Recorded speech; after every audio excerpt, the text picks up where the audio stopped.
they got one late in the game, but kind of insignificant. So just a little bit of everything. Situational awareness, we're not good enough. Starting the game, we're not good enough. Third downs, we're not good enough. Jay, you've told us on several occasions that the majority of games come down to 2 or 3 plays and decided by one possession, back-to-back blowouts. What does that say about the performance, and how much different does it feel? Yeah, it's surprising, number one, disappointing, number two, and something we have to figure out a way to fix the last 3 weeks without a doubt. I'm at a loss for words, quite honestly. I never thought we'd get beat like this 2 weeks in a row, 1 week at all. So I got to have time to think about it and figure out what our next step is. And the staff and players will figure out who's going to play, and we'll get them ready to play for Arizona. Jay, you know how these last few weeks are when you're out of the playoff hunt, in particular here in Washington. What do you tell your guys about how the atmosphere is going to be and how to approach what's ahead these next few weeks? Yeah, it's going to be tough. It's tough to stomach when you're a competitor and you want to win the championships and go to the playoffs, and you want the best for your players, you want the best for your team, you want the best for your city. And right now we've obviously let our fans down, and the players are disappointed. We're disappointed, but, we still have 3 games to go, and we will fight and claw our way back to try to get to 8-8, try to get to 6-8 first, and then 7-8, and then 8-8. Cousins connected with Davis on a touchdown, then the missed extra point, and on the ensuing drive, the deep touchdown the Chargers scored on. Yeah, sequence. That's been the story right now. As soon as we make a big play, they answer with a bigger play, and we can't get the momentum back. And it's just, this game's about momentum, and we had it for about 4 seconds, and then we missed the extra point, and they throw a bomb for a big play. So, unfortunately, this game is about momentum swings, and we just had it for about 30 seconds is all. We'll take a few more. Jay, how do you think the secondary played today? I mean, what was the cause of? Was there anything that was common that caused the big plays down the field? I don't know. I'm not going to throw a safety on the bus or a corner or pass rush or whatever. Obviously, we had some issues, and they exploited us. And Phil, one of the best quarterbacks to play the game, and he found some seams. And Keenan Allen and Williams, they did a nice job down the field. So Hunter Henry had some nice catches. So I don't know. I want to look at the tape and figure out how to correct it and make sure it doesn't happen again. Quentin Dunbar went in for Bashad after I think it was the first quarter or so. What was the reasoning behind that? And then 2, do you feel like this defense has regressed? And I know there have been injuries, but do you still feel like it's regressed? Well, we haven't gotten better. Any offense, defense, or special teams right now. I've regressed. I've not gotten this team ready to play, so it's on me. But as far as Breland, it was a coach's decision all the way, and we decided to go with Dunbar for a little while. Jay, there were times this year you guys have started fast, times where you've started slow. There's been kind of all that hot and cold in different areas of the game. Has that made your job harder, and how has that made your job harder that the problems haven't been consistent? Well, you don't want consistent problems. That's the goal of coaching. You want to have no problems. Right now we've got problems in a lot of areas. Offensive line continuity, tight ends, running backs. We're down to 1 running back today. He doesn't even know our, it's been hard. Defensively, we went through a lot of linebackers and defensive linemen, but we just got to figure out ways to simplify it, get these guys where they can play fast and hard, and figure out a way to compete the last 3 weeks, get some wins. Thanks, Coach. Yep. All right, guys. Kirk, whenever he's dressed, we're not letting anyone in the locker room. There's 2 names small, so we want everybody to do whatever he's in the hallway, okay? Out here in this hallway.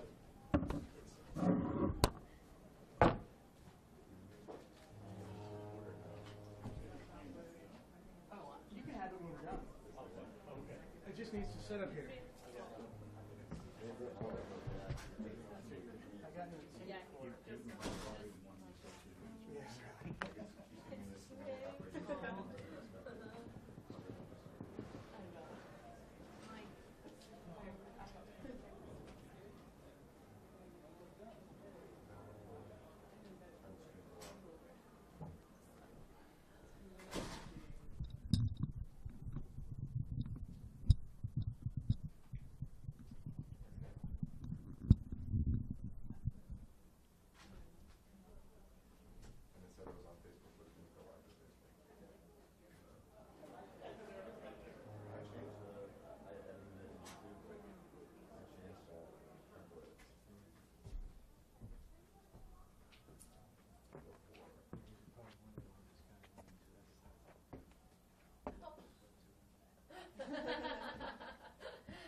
that was in there for green was full.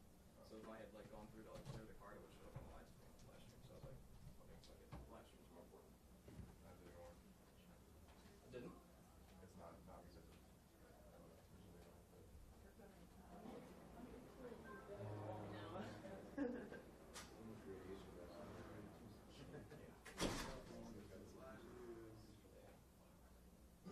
Is that Kerwin's recording? it will, yeah, as soon as I. Is that, can you record onto two different cards at the same time? Or is that possible? I don't think you can.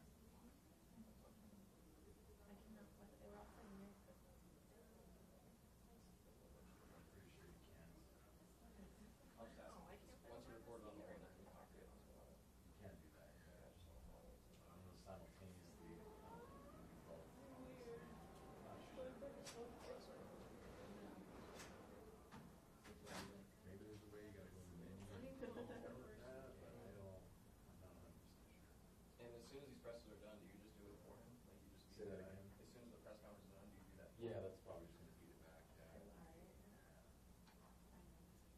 But I'm recording the camera, I'm recording the deck, and then we're also feeding it out live. So Yeah, it's all full. It's so you've already recorded on the deck for one already? Okay. So after current. So when I try to turn Periscope on, it's just the other and then Facebook turns off. Yeah, you put what I have from that card onto that card. Or just feed it out of your camera back into Yeah, the computer again. well, I have it all set up, and then literally as you walk in, I start taking all those. Isn't that what Kerwin's doing with that? I'm not sure. Because I'm working for NBC Sports. So Oh, okay. Yeah, Well, yeah, yeah, that's NBC Sports. That's Kerwin's. So I think Kerwin takes the feed out of you guys. yeah, I'm trying to know is Kerwin the other guy that was Kerwin's here? the guy with the long. Yeah, that was That's on his way here.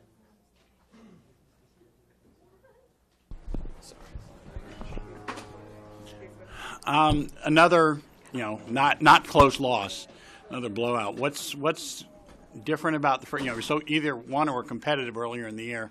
Now it just seems like the wheels are kind of coming off. Yeah, I mean the difference from earlier in the year is probably who's on the roster and the experience factor there. But I'd still like to think that we could have played better regardless, and disappointing effort. Can you tell us what you saw or maybe didn't see on that first pick? Yeah, the corner fell off, and I was wanting him to carry with Niles on Niles' route, and he fell off, and then the ball bounced into the guy who ended up intercepting it. That was a play that we had drawn up this week, and in hindsight, you don't know going in, but in hindsight, I probably didn't have a good enough feel for the play, and that's one of those that you install during the week, and you hope you're ready and you got it down. And I think the result showed I probably didn't quite have mastery of it the way I needed to. Jay said that he didn't have you guys ready to play. The staff didn't. Just curious your reaction to that as a player. I appreciate everybody taking responsibility, and I'm going to do that. Head coach should do that, and really everybody. And I felt like I prepared, had my normal routine this week, and for a variety of reasons, the result wasn't what we wanted, and within the game, we just never really got going. It really wasn't a tale of two halves or a tale of losing steam. It was really the whole game. We just never really got in a rhythm. You've been a part of a couple of seasons here where the playoffs don't happen and it kind of goes off the rails, both on the field and off the field in the final weeks. What do you do? What do you tell these guys just to try to keep that from happening in the next 3 weeks? Well, the 2 years that I've had without many wins, I don't feel like it went off the rails in the sense that, we won the second to last game in 2014, had a great effort. Guys played hard, and we were really in a lot of the games down the stretch. And then in 2013, I felt like, maybe the last game wasn't the best, but I thought up to that point we played pretty hard, and we're in all those games, came down to the final place. So I don't expect anything different, and I don't even really think it needs a lot of time or discussion. I believe we're all professionals, and we're going to play. Kirk, where's your frustration level right now? And if you're not incredibly frustrated, how do you keep from getting animated on the sidelines and incredibly frustrated? I just kind of remind myself that when you play in this league, this can happen. A lot of good players have stood here in this situation and had these moments happen to them. There aren't many people who are immune to this, so even the best of players have these days or have these seasons or have these moments. that's why I go back to the old adage, tough times don't last, tough people do. And I just keep believing that when you stay the course and operate with resiliency, that ultimately in the long game you'll come out on top. Understanding that answer for what it is, you said there's a variety of reasons why it didn't go your way today. Can you expand on some of those? Yeah, without watching the film, I'm afraid of saying something that I look back and actually say, well, that really wasn't the issue. But at first glance, when you don't convert third downs consistently, it's hard to score points. Secondly, which goes along with not converting third downs, when you don't have explosive plays, big gains, 20-plus yard gains, then you're forced to constantly convert third downs. And eventually your luck's going to run out. You're not going to hit one. You can't. It's hard to hit 8 or 9 in a row down the field. So, we didn't have explosive plays. We didn't have the third down conversions. We had a turnover that led to 3 points. All those things happened. There were some missed throws, just a combination of things. Kirk, you guys have shown the ability to come back in games after slow starts. Why do you think the last 2 weeks you've had struggles when you've had that opportunity to get back in the game? I have to rack my brain to go back to last week and think about what happened there. I think every game is different. I don't know that it really is the same theme from one week to the next. But I do feel like the Chargers did a great job today, and it isn't like, I will say that I believe we have a small margin for error. I think that when you do miss a throw by inches, or when you don't hit the completion and you have to punt, it does usually come back to hurt us because of some of the injuries, and we just don't have a lot of room to make a mistake here or there and then still be right there in the fourth quarter. Usually, if we have something happen to us, it can slip away maybe more quickly than we would want, or maybe more quickly than it would have in the first couple of weeks of the season. And that's why I kind of want to ask you about the injuries too, and how do you balance that? Okay, you do have guys out, but yet it hasn't been competitive at all. So how do you balance that, and how do you look and say this is? Do you kind of put it all in the same bag, or do you kind of separate and say yes, but? I hesitate to make it about injuries because I do believe that so many teams are going through that at different positions and with different players, and it's hard to measure who had it worse than someone else. So it is something I hesitate to bring up, but certainly at times you notice that makes it a challenge, and there just has to be a greater level of execution and attention to detail, being on the screws, play in and play out. And if we're not going to do that, then the games are going to get away from us because we don't have a great margin for error. We have to be on it, play in and play out from the first snap to the last. Kirk, I understand after falling behind 13-0 that the running game wasn't going to be featured from then on out. But were you surprised at all in the early going that the running game wasn't more of a help? Did it gain more ground? Because that certainly wasn't the Chargers' strength, the run defense. No, exactly, Liz. When we came into the game, we thought that would be something that maybe could help us this week. And we also wanted to make an emphasis that if it's 2nd and 8 or 9, maybe still be patient, run the ball, and see if we can increase a couple. And just didn't really happen for us. I will say that I thought Samaje ran very hard, and after the first contact, a lot of times he got us 2 or 3 more yards, and our O-line kept playing, but we just didn't have those explosive runs today for whatever reason, and obviously it would have made it a lot easier had we had that. One fourth down play, you had a chance to make it make it more competitive, and you just overthrew Vernon. Yeah. What happened on that play? Were there different, maybe safer options on that, or what happened? No, I think that was the throw. It was man coverage. My read to the left is if we get split safety, we got weak lurks, so I can't work left, and I worked right, and they really matched the arrow route. They matched the flat route. The flat route would have been a completion, but I don't know that he moves the chains. And Vernon's one-on-one with, I believe, a safety, and with Vernon's speed, and there's no really help over the top. That has a chance to be a touchdown there in man coverage, and it's a game of inches, and I think that's the tough part is you miss that throw, and then suddenly the game gets away from you. And I think that's where I'm talking about the margin for error. That you miss it by an inch, and then suddenly you feel like the whole day went south, and then you say, well, what if that inch had been there and we had caught it and made the throw and caught it, and you wonder, and that's where the game can really wear you down when you think about all those plays that are just inches. Thanks, Kirk. Thank you.